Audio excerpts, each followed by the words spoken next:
Chris, well, it's not good morning. It's actually 12 now, but how you doing today?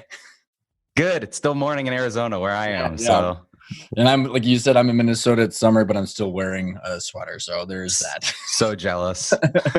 Because I actually, so totally side digression right off the bat. But when we used to live down there before my dad started the business, he left a calculator on the dash and it melted the entire thing in the summer. Oh my gosh.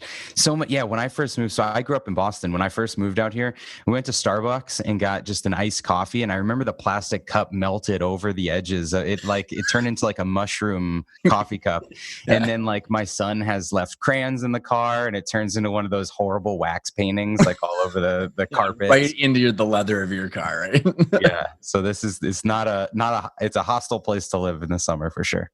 So let's get back into sort of the listeners who aren't familiar with you, what you're doing. Let's go back and how did you become an entrepreneur? Tell us what you're doing now, and then a couple of the big milestones along the way. Man, all right. So I became an entrepreneur way back. I remember I was 4 years old. I had an uncle that asked me to wash his car, and he said he would give me $4 to wash his car because that was the pocket change he had. He pulled out, and it was like 4 single dollar bills. And I remember at the time that the $4 was exactly how much it cost to buy a Ninja Turtle action figure, which was my sense of currency as a 4-year-old. So I washed his car. I got the $4. My mom took me to like Toys R Us at the time. I got an action figure, and the entrepreneurship career was born. So I realized, you create value for someone, they pay you, you use it for the things you want. And all through childhood, that's what I was doing, was like slinging wrapping paper and house cleaning services and car washing and cleaning people's patios. I had a fanny pack with like 10 business cards in it for whatever opportunity presented itself. So I was always that kind of kid growing up. My first real business that I paid taxes on was a video production company. So I was 14. I started this little business with a friend where we would film the events at our high school. It was like the talent show and the soccer game, the football game. And we'd sell copies to the people that participated and the parents that came. And what I loved about that business was it was so repeatable. Like once we had a client, it was like there was a game every week or there was a show every month or whatever it was. So we had this kind of residual income. And it was a video that I wouldn't just sell once, like a creative video, but I could sell it tens or hundreds of times to everyone that was at the tournament. So that was the business that I really grew up in. It was, high school and then into college, started hiring freelancers off Craigslist. And we can get super into that if you want, but that's kind of how I cut my teeth in business. So after school, I set up an office in Boston where I lived. I had 4 employees there. And we were starting to get business out west. We were getting requests out in California for events. And so I decided to move across the country with my wife, ended up here in Arizona. And over the next few years, we built this nationwide video production company doing hundreds of events around the country. We had over 300 camera operators, 3 offices. So it turned into this pretty logistical big operation. No kidding. And I learned so much stuff. So that was like just a big milestone was building that and understanding that. So fast forward to now, after the video company, I set up a consulting firm to help other companies run lean on systems and technology. And out of that, built Trainual, which is my current business, a business to document everything you do in your business. So that's kind of like the abridged. That's a pretty good notes. And it was all zero headaches along the way, right? Zero. Yeah. Totally stress-free. So going back to, did you end up selling the video production company? I did. So I learned a lot about that process. And so it was an asset sale. And going through that, trying to transition this thing that I had built from the time I was 14 for someone else to profitably take over taught me what I wanted to do better in my next businesses. So for me, our business was simple. We would show up to a live event. We'd contract with the sports organization and we would give them a percentage of all of our on-site sales to show up and do video and sell video. But we had hard costs. We had things like the camera, the equipment, the team that we had there, production managers, the laptops to edit everything, the cables that we ran through arenas to go to the Jumbotron. We had to sometimes hire union workers at certain things. So this was an intense business. So back in 2010, the iPhone 6 came out, which was the first phone to shoot in HD. and I remember when that came out, we started seeing all these phones pop up in the audience, filming their kids out on the floor, or out on the ice, or whatever we were doing. And so I saw the writing on the wall there, and I knew that this production business at its current model wouldn't be around forever. So that's when I started trying to transition the business. So the first thing I did was I had a talk with my director of operations, and I knew that if I was going to sell this business, I couldn't be running it day to day. So through a 6-month process, transitioned him to being president of the company. That was what was going on, and was he aware of it, or? Completely. So he was even considering buying the business. And so in either scenario, whether we were going to sell it or he was going to take it over, he needed to know how to run it. So for me, that was the first step, was let me get myself out of the day-to-day operations. Now, at this time, we already had... Sorry to interrupt, because I think that's a huge, and I know you got a bunch of stuff that we can unpack as far as this goes, but Chris, so many people, that's such a hard realization that happens after they take it to market. So how did you realize that? Where did that epiphany come from? And then did you kind of get freaked out that this director of operations could hold you over a barrel if you didn't get on board? So that whole situation right there, I think, is what a lot of people struggle with, and they don't know how to tackle it. Yeah. So I think the biggest mistake I made in retrospect was I got to the point in my business where I wanted out. And that's not a great point to negotiate from. I talked to, John Warlow, if you've read Built to Sell. And one of the things he said that stood out is you want to build a business to sell, whether you want to sell it or not. And up to that point, I hadn't really done that. It was very dependent on me. So when I got to this place where I just didn't want to go on to the events anymore, I didn't want to do the work anymore, I was kind of burnt out.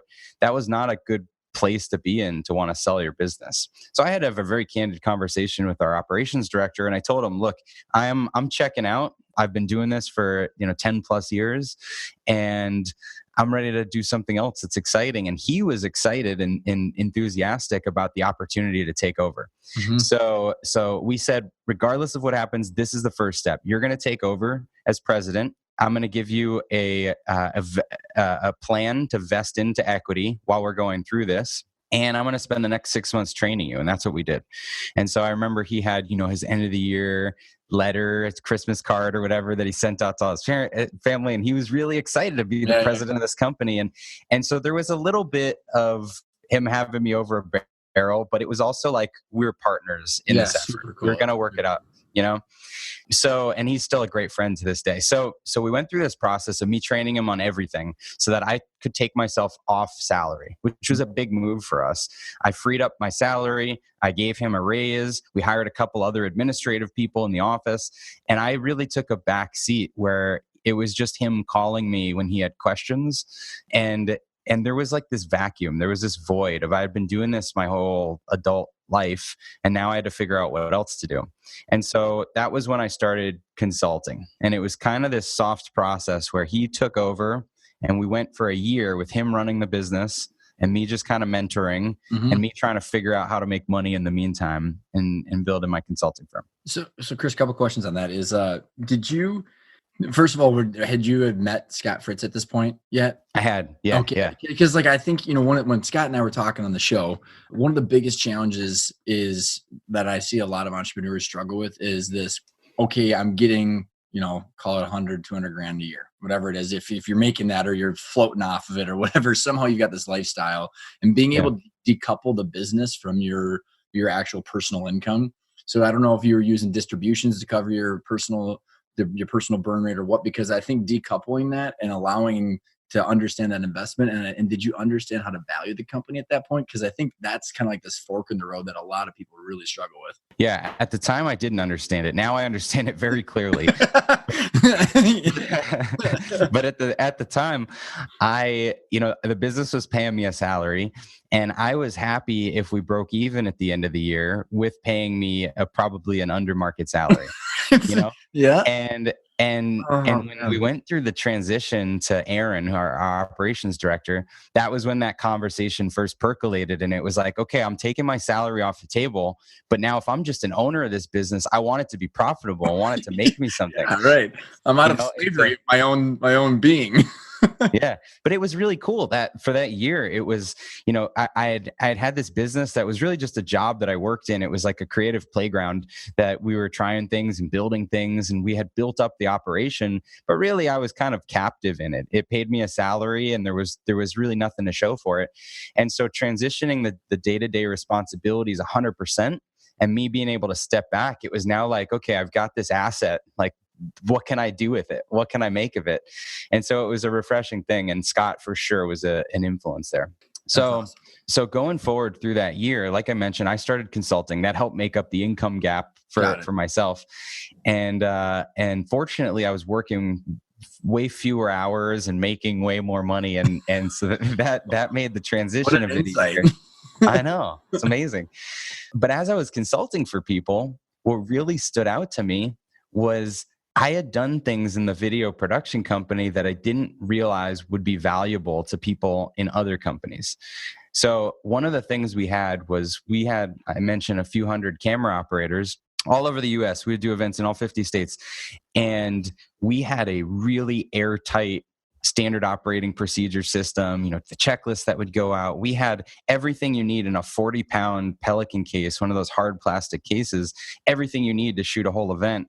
And then we had the setup instructions. We would onboard our camera operators with this beautiful process where we take them through a password protected wiki kind of thing, and then quiz them, make them sign off on stuff, put them in to our CRM, tag them in a certain way. And every time a job came up, we would like put in a few tags and boom, there was a list of people to reach out to. And so that systematic approach to how I scaled the video company, I realized was pretty foreign outside of my company. Mm-hmm. Like that wasn't something a lot of people do. And that was really the value. The value in my business was in the systems in my business, more so in the business model of my business. So I don't know, because I tend to go that direction too because of my old background and, office automation and stuff like that, where you're always just trying to hack to make more efficiencies. But like, was it pain that created that? Or was that, nature versus like, that's kind of how you're wired? Or like, how did you get to that point? I would say pain. Yeah, it was, it's this constant desire to make things easier. Totally. When people are like, oh, there's got to be a better way. I love that, because then it's like, okay, let's make the better way. And then after a while, that becomes a horrible existence as well. And then you're like, let's do it again. Let's make a better way again. And so I think I have some of that innately, but it was fun. Like I mentioned, it was a kind of creative playground, but every problem we'd experienced, it was like gymnastics to try to figure out a solution and put a better system in place. And so we would do an event and have this big box of cables, and it took, like 4 hours to run the cables around the arena. And then someone would be like, maybe we should put all the cables on a reel. And it's like, wow, no, like great idea. No shit, dude, let's do it. And then we'd go buy a bunch of reels, and like every event from there on, we're rolling out cables in 20 minutes, so it's like little things that you learn, but then being able to write that down and incorporate that into your training so that it proliferates beyond just you doing it is really where the value came. So Chris, where did you in that year that you were consulting and you're kind of passing a lot of the stuff off to Aaron, which obviously was probably easier because of the stuff that you had already innately done. What were some of the resources and things that you were doing? Were you talking to business brokers or talking to Scott? Like as you're kind of getting this more like you're going, actually on the interview with Scott, we called it going from like thinking 2-dimensional to 3-dimensional, when it's like all of a sudden, hey, this company's an asset. What were you doing to understand the value of that? And when you said that you realized that your systems became valuable, like what was some of the insights in the process that you went through? So for me, it was, how do I extract as much value out of this thing as possible and gracefully transition into the next thing that I want to do? Because I knew I didn't want to be active day to day in this business. So for me, the options were either I'm going to turn this into something that's profitable. My operations director is going to take it over, and I'm going to get a distribution every year and kind of be on a board. And I thought that sounded attractive. And then the other thing was I was talking to competitors and I was talking to our biggest customers and trying to understand if there was a strategic opportunity to kind of parlay what we had built into something that might be useful to them. Mm-hmm. So the nature of my business, because it was such a, grassroots, built in high school kind of operation, very scrappy, very, like not something any institution's going to come along and buy. So really you're looking for another operator, or you're looking for kind of a big customer. Mm-hmm. And so the way we ended up transitioning it was kind of a hybrid. So I found our biggest customer that we bid against at all the events, all the video production events we were doing, had a conversation with them about taking over our contracts, taking over our book of business. Customer because competitor. Okay. Yeah. So our biggest competitor, they were interested in taking over all of our contracts because they were probably the only other company that could fulfill a lot of our contracts. We had built this network around the country. We were competing for the same events, and our main competitors were mom and pop video shops, working out of their house, and a couple people, no overhead. But they couldn't do across state lines and 5 events on the same day like we did. So started talking to the competitor. And then the other thing was I started talking to our biggest customer, which was US Figure Skating. Okay. So we did all of the figure skating events, from the amateur little kid events all the way up to the Olympic qualifiers. Super cool. Yeah, it was really cool. And so I started talking to them and said, I don't think I'm going to renew our contract. We have to talk about what we might do here. If we bring in a competitor, if we partner with someone, if we do a joint venture. And ultimately what happened was they wanted the IP that we had built. We had built a website that was a fulfillment site where we'd upload all of our videos and take orders from parents that wanted those videos, and then they could download them on demand. Think of it as like a private iTunes for the videos we shot. Super cool.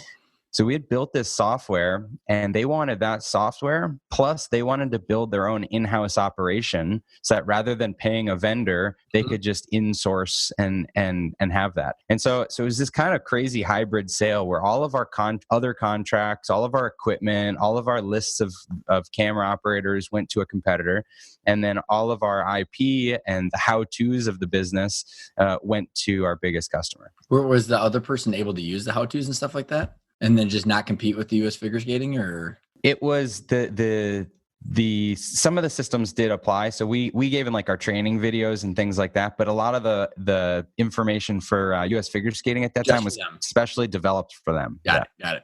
Super cool. Did you use like a CPA, investment banker, M&A attorney, or Scott, or who was kind of guiding you along the way? Advisors for sure. I've always had business coaches, mastermind groups, mentors. So there was a lot of that. I got a lawyer to come up with a simple contract, but again, this was like a introduction to the real world kind of agreement. So, like I said, going through that process, I wouldn't trade it for anything, because it really set me up for building my next business to be scalable and to be legit. Well, let's dive into that too, because I think the beauty of honestly what you and I have gone through is that we've got a longer runway from our age perspective. Where like I look at some of the people that are on my show, and this happens to them when they're all of a sudden they're like 65 and like, oh, I don't have another swing at the bat. You know what I mean? Like I don't have another choice. So after you got done, explain like what did you do right after that? And I know you're consulting and stuff like that, and then where did the inception of the new business come from? And then how did you set it up from the very beginning based on what you learned? Okay, so right after I went to Italy, and I was with my wife. We had no kids at the time, and we went for almost a month.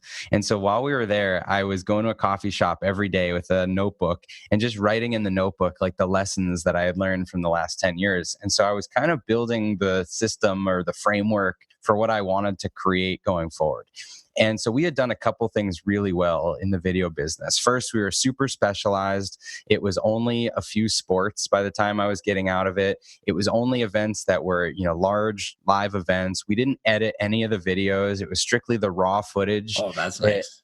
And so, we had systematized this to the point that like we had hardware.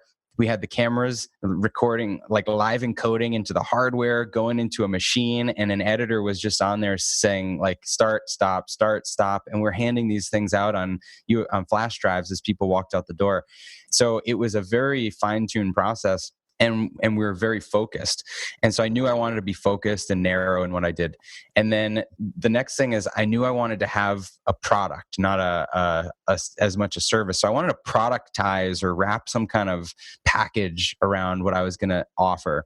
The consulting I did in the past year, that transition year, was very fragmented. It was like, yeah, sure. You want me to do what? I'll show up. Like, just pay me whatever. We'll work this out later. And, because there before, man. yeah. And so I was sitting there thinking, I need packages. I need to create something so people feel like they're buying a thing. And so that I took away. So when I came back, it was August of, I think, 2013, 2014. I came back and I built these packages out for my consulting firm. And I said, it's going to be a 1 or a 3 day thing where I come into your business like a Tasmanian devil, and I talk to all your people, and I go through this sequence of questions that I ask everyone, and I log them all onto this bank of 200 to 300 takeaways. And then I consolidate those things and give you this report from this format that I created. So again, very packaged, very systematized. And that was when the consulting really blew up. So that became my laser focus, was how do I do as many of these projects to go through and systematize these companies.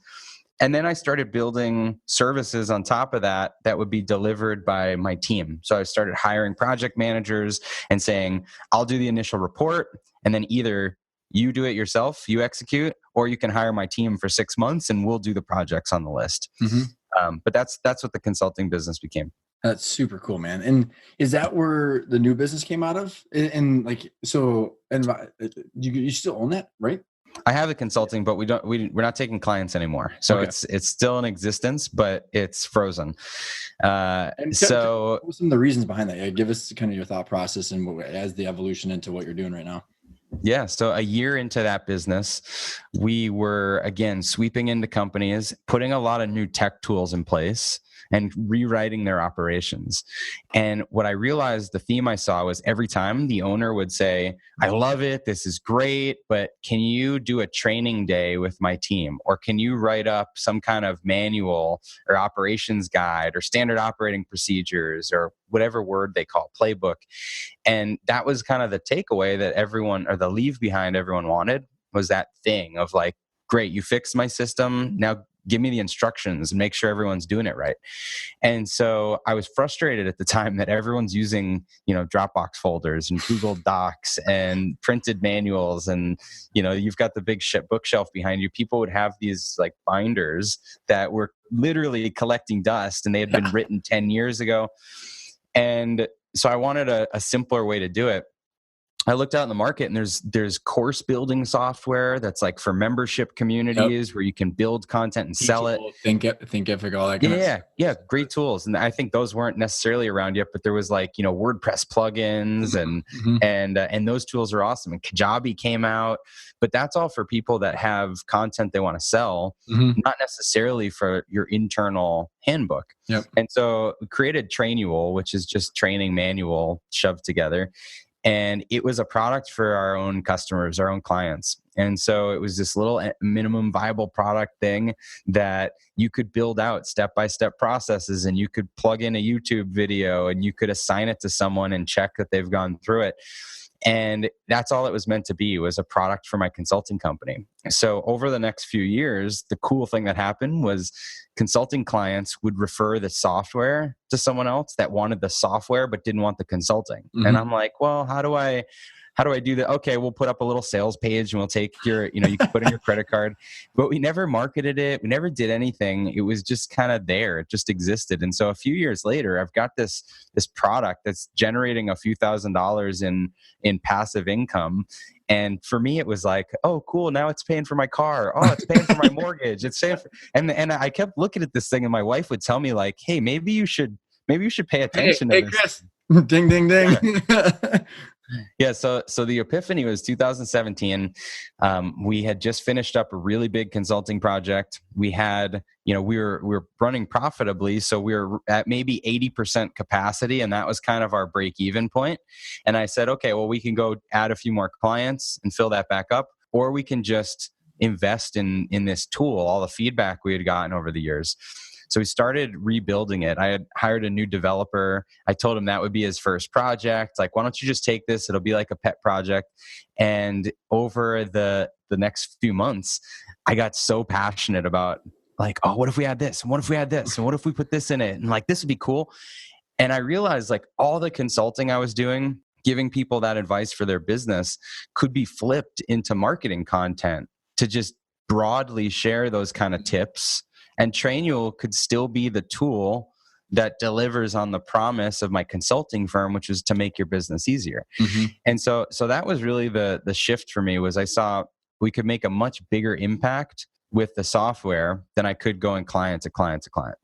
So makes a bunch of sense from a lot of different reasons. And it's just unbelievably exciting to hear kind of what you're doing. I'm curious, like when you were doing that, after realizing from the video company to doing the consulting, did you ever have the like kind of the perception of, okay, what's this going to be worth, or what's the point of this? I mean, that's one of the biggest things in our framework that we talk about is you have to know why you're doing this. And then what's the value of the company? Were you ever thinking about that, or is it more just kind of like this stepping stone to what you're actually doing with Trainual? I mean, like, did that like impact your decision to actually double down this direction? Absolutely. So the first thing, coming off the sale of the video company, I saw that what it was worth was kind of a multiple on the salary that I was paying myself, mm-hmm. because we were sort of at that break even. And so the value is very minimal. So now going into the consulting firm, I said, okay, we have to make money and profit that's not directly tied to my production, mm-hmm. but to a larger organization's production. And I wanted it to be recurring revenue. I wanted it to be, a retainer kind of work. I wanted to have a consistent flow of leads so that I knew that would add value. And so with the consulting firm, we started building some simple marketing things to drive leads. I created a book, 100 Hacks to improve your business. We were shipping books out to people from LinkedIn lists that we had found, and we were getting the lead source dialed in. And then on the operations, I started finding other consultants that had maybe sold a business before and wanted to go through the organized chaos process, wanted to be licensed as a consultant in our 1 or 3 day workshops. Mm-hmm. And I had 2 of those in different cities, plus Scott, actually, Scott. Mm-hmm. And so I started working with other consultants. And my plan at the time was, if I can build this network of consultants, like I built the network of videographers, then the IP of our brand and our model, the organized chaos model, would be worth a lot. And then on the back end, we'd have this kind of agency, this fulfillment agency, to help block and tackle that other work. So I was totally in the valuation mindset going through that. So what changed that is, as I was getting other consultants up and running, where do you think I was training them? I was running them through Trainual. And again, my wife, the little voice on my shoulder, is like, hey, maybe you should look at this thing. So that was ultimately why I shifted to Trainual and said, I like the organized chaos process, the model we have, the questions, the framework, that is still an extraordinarily powerful project. Mm-hmm. But I could roll that out later in a few years with a much bigger base of a much bigger audience. And so that was why we kind of froze it. No, which makes a bunch of sense. And even from like the sanity of making sure that you've got the infrastructure and tell me, like, as you're looking and really investing this much into Trainual, like, what are you doing differently in the business? Did you take on investors to grow this? Are you using profits from organized chaos to create this? Like, how have you kind of separated this stuff? And what does success look like for you down the road? So I'll share my story. I don't know if this is the best advice for your listeners, but we'll see. So coming off the consulting firm, it, like I said, was profitable. I had built up savings. I had, it was affording us the opportunity to invest in Trainual. Mm-hmm. And so that went on for a few months as we were pouring money into it. Then we reached a point where I decided to stop taking any new clients because I wanted all my people to start working on Trainual. So we shut off the source of revenue, and now we're not profitable anymore. We're starting to bleed money and tap into our debt and things like that. So over the next few months, in the first year that we were in business, at month 9, I was about $300,000 in debt that I had taken on, just like, personal credit cards and lines of credit, home equity line of credit, just like, let's get this thing going. Yeah. But I knew every month as I looked at our MRR and our ARR, our annual recurring revenue, as I saw that increasing, I was doing a rough calculation on the multiple that local investors were telling me. And I had people asking to get in. They wanted to put money in. They said, let me give you a couple $100 grand or something. Yeah. And so I would have those conversations. And then in the back of my head, I know the debt I still have available to me. So I would say like, all right, that's great. Thank you. Like, let's talk again another month, or let's talk again another month. And I pushed it as far as I could before I needed to take any kind of capital. So then December of 2018, it was December 2018, I did a little convertible note with two friends, and that gave us an infusion of cash. And I did a lighter capital deal, which if you've heard of them, they're a revenue-based financing for I have heard of them. Yep. Yeah. So I took that on, and that's really propelled the business to where it is today. So we haven't done any kind of big fundraise. I still own, the convertible notes haven't even closed, so we still own 100% of the company right now. But yeah, that's how we've done it. Well, and I think there's a lot to be said about this, and just some random things that have come from the previous podcast or clients, and actually one that is very similar to this, where like the biggest challenge of a consulting company or even a service-based business is like it's not worth that much money, right? So if you either have to save, like literally just like retirement, or you have to reinvest into productizing your business. And there's a gentleman that I interviewed because we're talking about creating, if you have a base of customers, creating a software that you can then sell to those people. You could technically have two different companies, and like you're funding the investment of the business that you're building that's going to be worth what you need it to be worth, right? Because otherwise, you literally just have to keep saving money. Otherwise, you're going to have an earn out. It's going to take time to hand off the business, or you do what you've done and you look at that and say, okay, well, this is what the company's going to be worth. So you've got an eye to why you're doing it instead of just doing it because it's a creative playground, right? I mean, it's both, but you actually have a outcome that you're marching towards. Totally. And so along that path, when I was consulting, my friend started a company called Design Pickle, and it's a graphic design company, but a service-based company. And I helped him build the whole operations in exchange for an equity stake. Couldn't pay me my consulting fee, but I got equity in the company.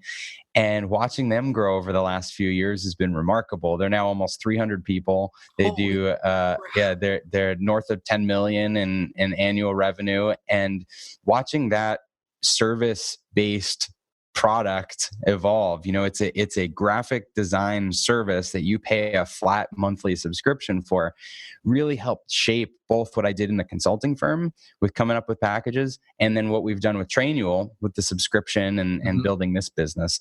But I think it's something anyone with a service can do, is just how do you take your menu of options and slash it in half? And then how do you figure out the packages that most people need and put a fixed price on them and make it something you can more easily sell?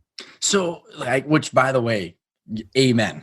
I work with attorneys and CPAs and stuff like that all the time. And I think one of the biggest disservice to our economy is the billable hour model, because they can't help you enough because they're scraping for dollars all the time. And then the client never wants to hire them. So no one's ever fixing the root problem, and it's neither person's fault. But I just look at the billable hour model. Like you can only bill $2,200, and if you're a nutcase, you can bill $3,500, but you never sleep and your life sucks, and you're tapped out. There's a total ceiling, and you can't sell it. So it's there's got to be a way to figure out. I think that there's a model for this in legal services, or even what I'm doing is so complicated, but we've productized it to a certain extent. And is there any other cool stories you've heard of, watched people do with your product, and how they've actually switched their business model? Yeah. You mentioned legal. I have a friend here in Phoenix that has a flat rate legal service. It's perfect. It's you can buy packages that are I want these 5 agreements, or you can buy a fixed monthly retainer where you get this much kind of time available to you. There's you see it in real estate where, I was driving through, I think Denver, and they were advertising on the radio, no commission closing. It's just a flat $2,500 to sell your house or something.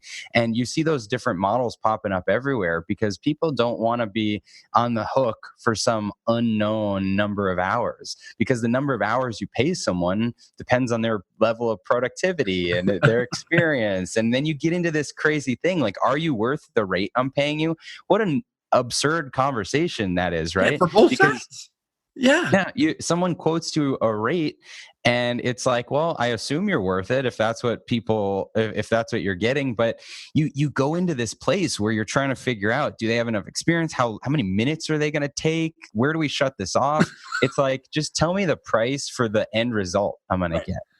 So true, man. And going back to the story that my listeners have heard, I mean, like our CPA was not an M&A CPA. So they're great at, quality of earnings or audits and reviews and tax returns. But it's a jigsaw puzzle to structure an asset sale or a stocks. And he missed a bunch of shit and cost us millions of bucks. Well, that's but I paid him a lot of money. You know what I mean? Yeah. But how do you can't compare or him versus another service provider. I mean, it's very, very difficult. How have you seen people that have, so in the service company, or even they're going through this kind of business model, going back to John Morlow, he's been on the show twice and I went and got certified. Yeah. So his whole thing about, cranking out logos and stuff like that from the built to sell. Yeah. How have you seen people going, okay, how do I price this? How do I scale? How are they using your product to be able to do some of that stuff and actually quantify that they can make money on that? Well, so Trainual companies use to kind of document what they've figured out how to do. I trademarked this phrase: do it, document it, delegate it. And what it means is in your business, you're constantly figuring things out. You're doing the work, but then you get to a point where you've done it consistently and there is a way to do it. Mm-hmm. And maybe that's when you want to hand it off to someone. And so the part a lot of people miss is that you've got to take the time to write it down or document it or record it or in some way capture the way you want it done so that you can hand it to someone else and expect that they know how to do it. If you just delegate without having documented, then it's a recipe for disaster. And if you delegate before you've figured out how to do it, then you're all scratching your head. So if you follow this process, you do it consistently, you document it clearly, then you can delegate it confidently.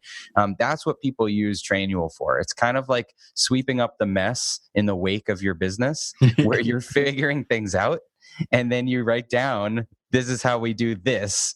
And little by little, you're building a playbook. And so customers that sign up, some of them just want to work fewer hours and know and trust that things are going to be done right when they're not there.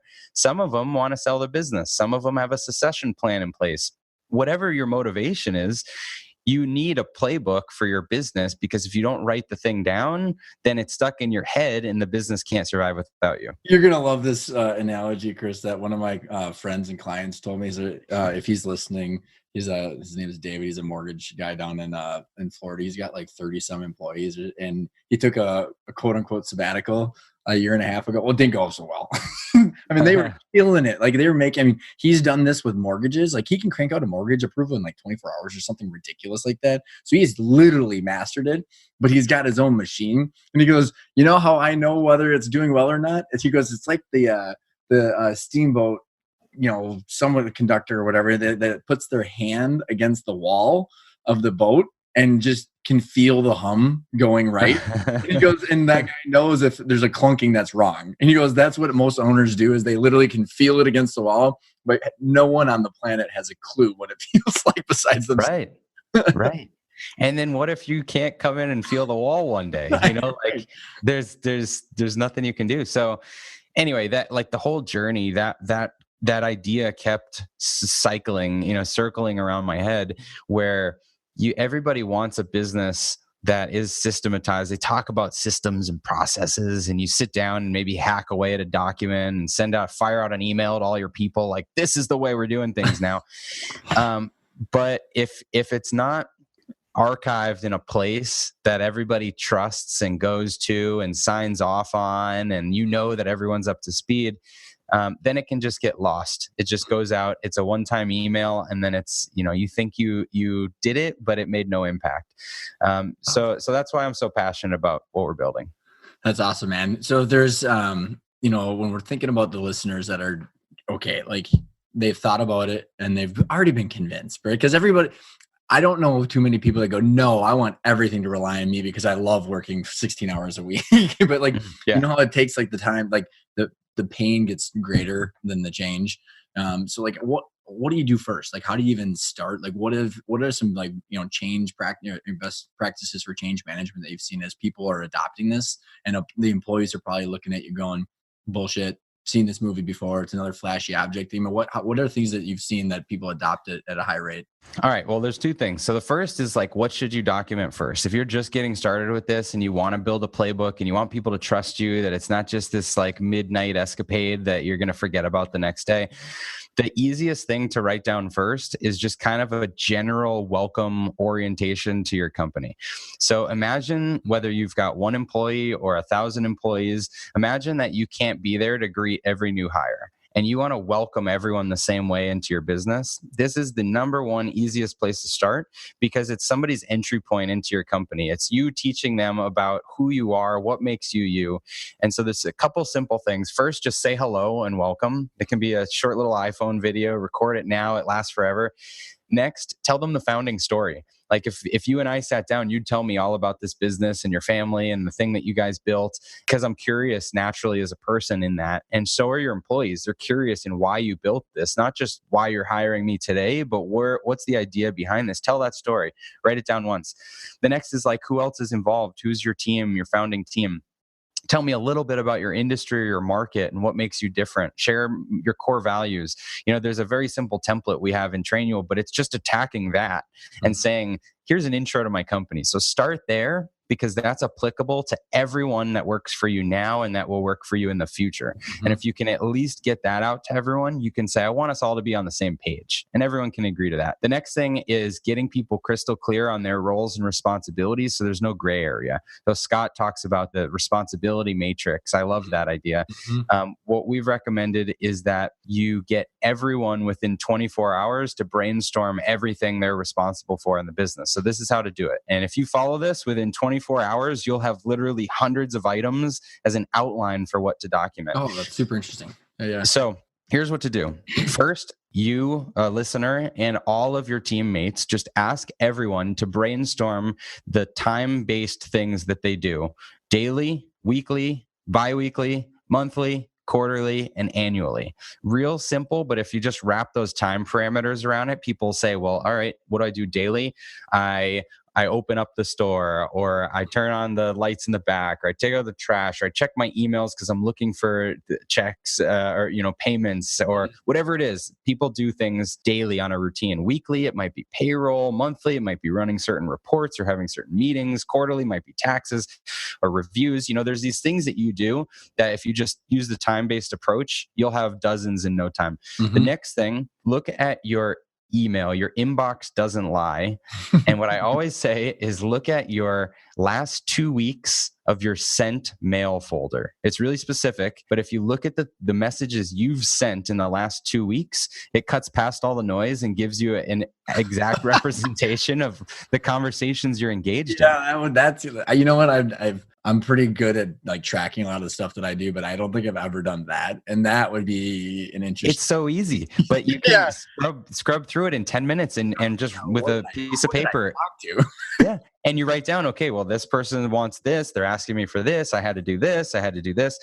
And really quickly, you'll have a big list. And then the third thing is if you, in your calendar, can adjust your actual appointments to the time you spent on them. So all of us have calendars, and for most people, they're kind of aspirational. It's like I blocked an hour for this, I blocked 3 hours for this, but then the day went by and you did totally different stuff. Mm-hmm. So if you just go back at the end of the day and drag the blocks to the time you actually spent on things and put in, okay, I had 45 minutes putting out this fire and this, then you can really quickly build a log. So if you have every person in your company do that, I promise you'll have hundreds of items as this outline for your playbook that you want to start working on the most urgent stuff first. Oh my gosh, I can't imagine the insights you would get from your operations from doing that. Like all Crazy. oh my gosh, right? You have any pushback from employees that are asked to do that? Not if you frame it up correctly. If you say, if you go at it with no context and you say, hey, write down everything you do, then somebody's going to think, oh my gosh, am I going to be fired? Is he going Right. to talk to me? Is it, but if you say like, I heard this great tip that, if we all want to fix the things in the business that aren't working as smoothly, we should brainstorm who does what. And that way, maybe we can help each other with things, and like, let's all make a list and then we'll compare notes on Friday. You want to make it this collaborative sort of thing. Mm-hmm. That's awesome. I mean, super good. I mean, if anything, everybody should do that, just regardless, so they can see into their company. As we're wrapping up here, Chris, there's one thing that you out of all of the, might be just be the Trainual, but out of all the stuff that you wrote down in your journal when you're in Italy, like that you learned from the couple different ventures that you've been on, what would be one takeaway that you'd have for a listener that's kind of just looking up going, okay, how does this all work? Yeah. I mean, I would say that it's the thing that the reason why we created Trainual, it's that, all the things that you've learned in your business and all the things that your employees are learning every day, you're paying them a salary to learn those things. If you don't capture those, then the money's going out the door. The asset of your business is the knowledge in your business. It's the way you do what you do. And if you're just paying everyone's paycheck and not capturing any of that, then you've got nothing to show for it. But if you're capturing it and you're documenting, then even if someone puts in their notice, you're happy for them. You say, great, I feel that this was a fair arrangement. I paid you for everything you learned while you were here, and I still have everything you learned to show for it. So document, and we'd love to help with that. Wow, man, that is, well put. Seriously, if people want to find you, find Trainual, what is the best places to find you? Yeah, so great thing to check out. If you go to trainual.com/checklist, you'll see over 150 things that we've brainstormed that you can start putting to work or documenting inside your company. So just trainual.com/checklist. You can find me anywhere, social media channels, just Chris @Chris Ronzio, Instagram, LinkedIn, Facebook. Cool, man. Thank you so much for coming on the show. I had a blast. Oh, this was great. Thanks, Ryan.